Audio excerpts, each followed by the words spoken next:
Kami sebagai kuasa hukum pun pada saat itu bilang bahwa Mas Ferry ini hanya sanggup 200.000, saya bilang. Mas Ferry ini hanya sanggup 200.000, saya bilang.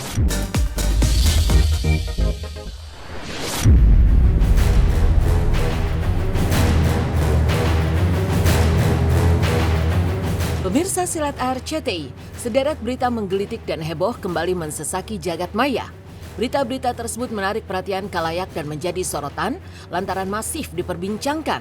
Mulai dari heboh Putri Anne kesal ke netizen karena ditanya soal suami, hingga viral kisah pria Indonesia modal 300.000 naik sepeda ke Mekah. Dan inilah kumpulan kisah selebriti yang jadi sorotan dan berita viral di jagat sosmed versi Silat. Putri Anne kesal dicecar netizen perihal di mana suaminya.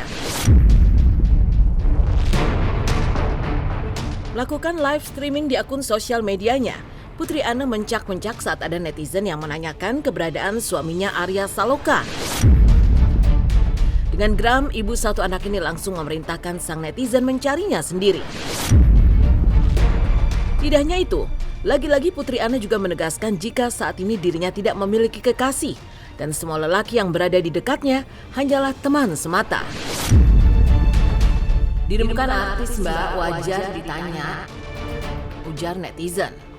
Ini cewek-cewek kenapa ada nanya suami gue mana sih, serem banget. Lu cari aja suami sendiri. Kenapa harus nanya? Guys are so weird.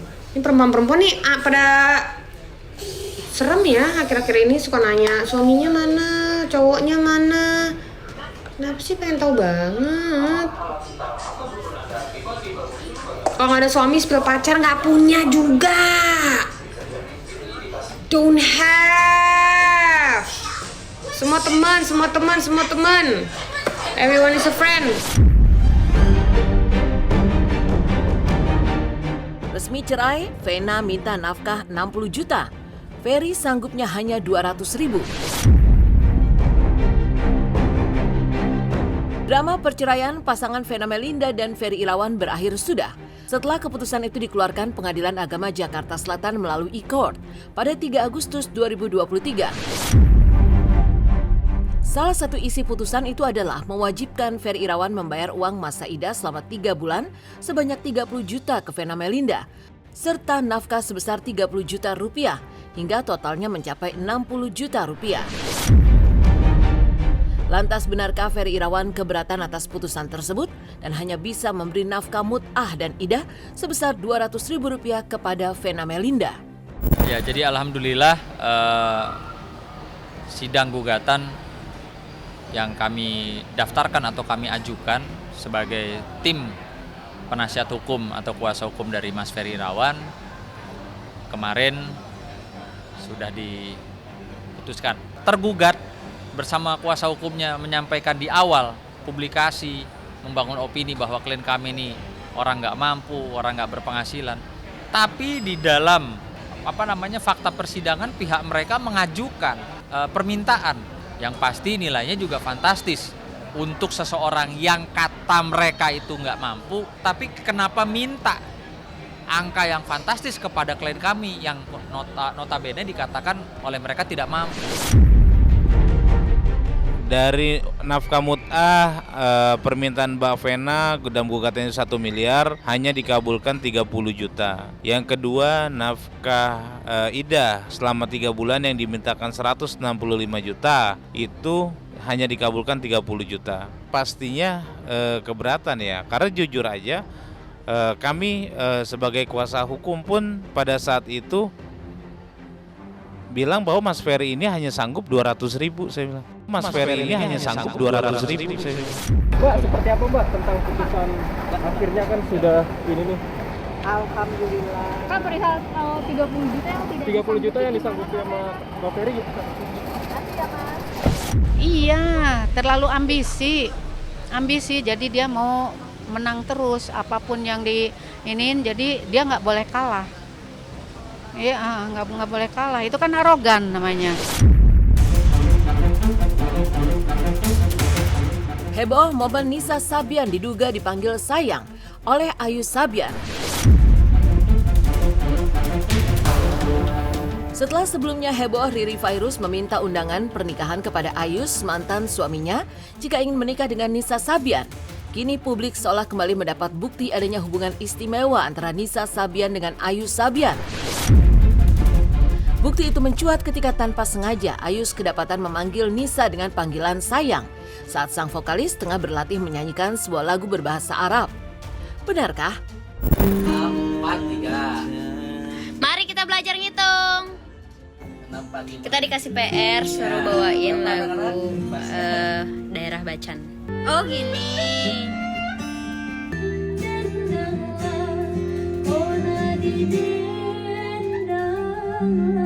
Ulang yang.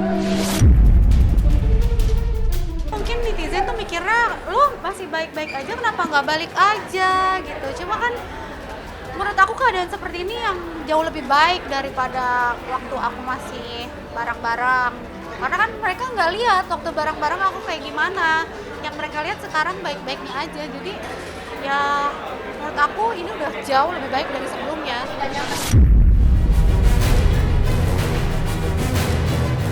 Heboh Bunda Korla diduga dukung anak Nikita hidup mandiri di luar negeri. Dikenal sebagai seteru, Bunda Korla diduga kembali menyindir Nikita Mirzani yang tengah bermasalah dengan putri kandungnya Loli. Sindiran itu dilontarkan Bunda Korla yang dalam siaran live-nya tiba-tiba saja menyinggung soal seorang anak yang ingin hidup mandiri di luar negeri. Tidak hanya itu, Bunda Korla bahkan mengaku bangga bila memiliki anak yang bisa hidup mandiri serta meringankan beban orang tua. Nah makanya ini buat orang-orang tua yang hidupnya berlimang harta, yang bisa membelikan sesuatu pada anakmu, janganlah dimanja, biarkan dia mandiri.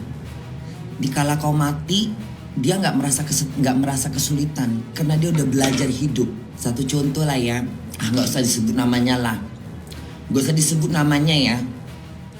Satu contoh misalnya lah ya, yang ada di London itu loh.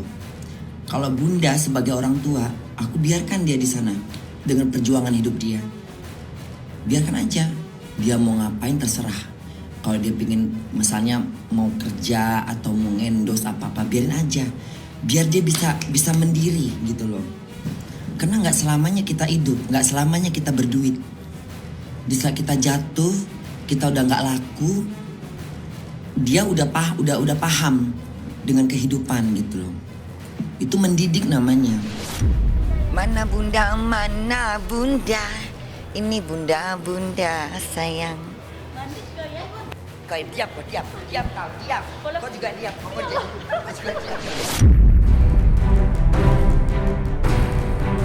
Viral di sosmed. Wow, Indonesia berhasil pecahkan rekor dunia Guinness World Records melalui pergelaran angklung terbesar di dunia. Viral di sosial media, Indonesia berhasil meraih penghargaan Guinness World Record melalui pergelaran angklung terbesar di dunia yang diikuti oleh 15.110 peserta dan digelar di Gelora Bung Karno, Jakarta. Presiden Jokowi dan Wakil Presiden Ma'ruf Amin bahkan ikut hadir menyaksikan pemecahan rekor ini.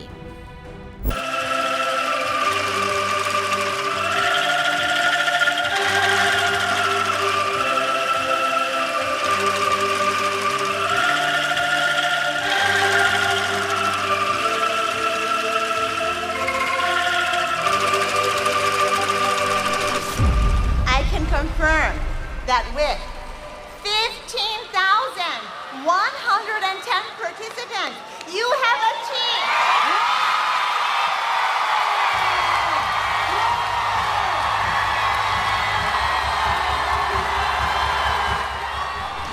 Terharu ya, saya sampai berulang kali nontonin videonya yang angklung yang hampir 15.000 ya. 15.000 orang bermain angklung bersama gitu. Hening, syahdu banget gitu. Saya sampai kayak wow, bukan cuma soal mendapatkan rekor dunia ya, tetapi saya tuh terharu, leluhur kita tuh jenius banget ya. Dan membahagiakannya itu generasi sekarang ya, dan ini kan peran pemerintah ya, Kemendikbud ya yang bikin itu kalau nggak salah. Bisa merealisasikan itu menjadi sesuatu hal yang dekat dengan hidup kita itu sangat membanggakan. Maksudnya kita bisa membuat jembatan karisma di masa lalu dengan masa sekarang. Saya berharap banget hal-hal semacam ini bisa terus terjadi gitu ya, lestari. Oh itu gerakan angklung itu hebat sekali. Saya menyesal kok saya nggak diajak gitu. Karena saya dari kecil suka disuruh main angklung, saya bisa gitu. Angklung itu sangat Indonesia, nggak ada duanya. Berarti kita sangat beruntung ada itu. Rinding, seorang pengemudi tersesat dibantu kucing putih dalam mencari jalan keluar. Jagat sosial media kembali dihebohkan dengan video aksi seekor kucing putih menuntun sebuah mobil yang tersesat di hutan. Terlihat kucing tersebut berlari, seakan mengarahkan sang pengendara mobil untuk mencari jalan keluar dari hutan tersebut.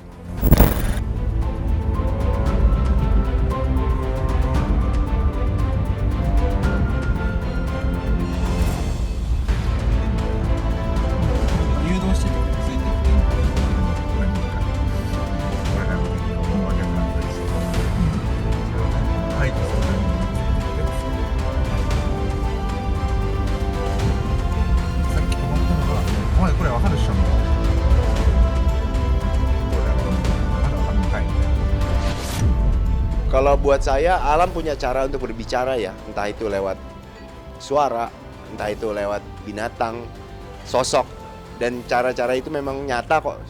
Beberapa kejadian misalnya kita lagi ada di berbagai wilayah yang kemudian kita kehilangan arah atau kontrol, kita pasti diingatkan entah itu lewat angin, entah itu lewat suara binatang malam, kalau itu malam, atau lewat kayak panas dingin. Nah itu. Kalau misalnya kita panas dingin tuh ngasih tahu ini daerah bahaya, daerah nggak bahaya, dan itu naturally alam tuh sangat bisa berkomunikasi dengan kita kalau kita sensitif. Viral, kisah dua pemuda Indonesia naik sepeda ke kota Mekah hanya modal 300.000. Kisah inspiratif hadir dari dua pemuda hebat asal Banten dan Jakarta, Muhammad Ulfi serta Basir yang pergi ke Mekah dengan bersepeda. Dan setelah menempuh perjalanan hingga 7 bulan, keduanya akhirnya sampai di Tanah Suci. Menariknya, Basir hanya membawa uang saku Rp300.000 untuk perjalanan fenomenal yang melintasi sejumlah daerah di tanah air dan juga sejumlah negara, mulai dari Singapura, Malaysia, Thailand, Turki, dan berakhir di Arab Saudi. Ya, saya Muhammad Ulfi, umur saya 36, saya dari Kampung Cipait, Desa Ciamas, Kecamatan Padarincang, Kabupaten Serang, Banten. Motivasi antum pergi ke Mekah naik sepeda, itu apa sih bro? Kenapa nggak naik pesawat gitu? Insya Allah pahalanya lebih besar. Dari Banten itu ke Jakarta dulu, karena saya setahu saya harus minta izin ke Kemenpora. Saya ke Kemenpora dulu tuh. Dari Serang Banten ke Jakarta. Terus? Nah di situ mengurus surat mengajukan izin ke Kemenpora. Setelah itu kita balik lagi ke Banten tuh, ke Lampung. Menyeberang ke Lampung, dari Lampung kan Sumatera itu, oleh Sumatera sampai ke Jambi. Dari situ bisa kita menyeberang dari Riau, bisa dari Jambi. Saya milih dari Jambi. Akhirnya dari Jambi itu dari Kuala Tunggal ke Batam. Ternyata 17 jam di atas kapal. Ke Batam. Hari itu nyampe di Batam, hari itu juga nyebrang ke Singapura. Sepedanya bukan sepeda touring. Buat touring, tapi ini sepeda rumahan yang dipakai dari Banten sampai ke Mekah. Jadi pertama itu emang ada yang ngetawain, ada yang support gitu kan, ada yang peduli macam-macam. Kalau antum gimana untuk budget? Kemarin tuh saya jual motor. 300 saya bawa, selebihnya saya tinggalkan kasih ke istri. Ini kalau Rp300.000. Kalau dipikir secara logika ini nggak nyampe. Tapi kalau rencana Allah tidak ada yang mustahil. Imbas cerai dari Ari Wibowo, Inge ungkap pembuluh matanya sempat pecah. Kumpulan kisah selebriti yang jadi sorotan dan berita viral di jagat sosmed versi silet ditutup oleh perceraian Inge Anugrah dan Ari Wibowo yang ternyata masih menyisakan cerita. Ya, Inge mengucapkan jika dampak dari perceraiannya itu, ia sempat mengalami pecah pembuluh darah yang ditandai dengan darah yang keluar dari matanya. Saat ia menangis, Inge merasa yang paling terberat adalah jika ia dipisahkan dengan anak-anaknya. Lantas benarkah perceraian itu juga menjadi salah satu titik terendah dalam hidupnya? Aku my lowest point, dark, segelap-gelapnya, nggak tahu harus gimana. Selain aku cuma bisa berdoa terus, sampai nangis-nangis. Itu ada sempat kayak mata aku berdarah gitu, kayak pembuluh darahnya pecah gitu. Iya. Anak-anak ya? Iya. Itu paling berat ya? Berat banget, like aku yang terbiasa bangun pagi siapin breakfast mereka. Kayak kalau sekarang kan aku udah di tempat tinggal apartemenku sendiri. Kangen banget. Harus selalu doa jalan terus tiap pagi, tiap malam, tiap saat, bahkan selalu bersyukur untuk berkat-berkat yang udah diberikan, dan aku masih terus expect yang terbaik sama Tuhan. Berpikir bahwa Tuhan pasti akan terus jagain aku, dan terbukti.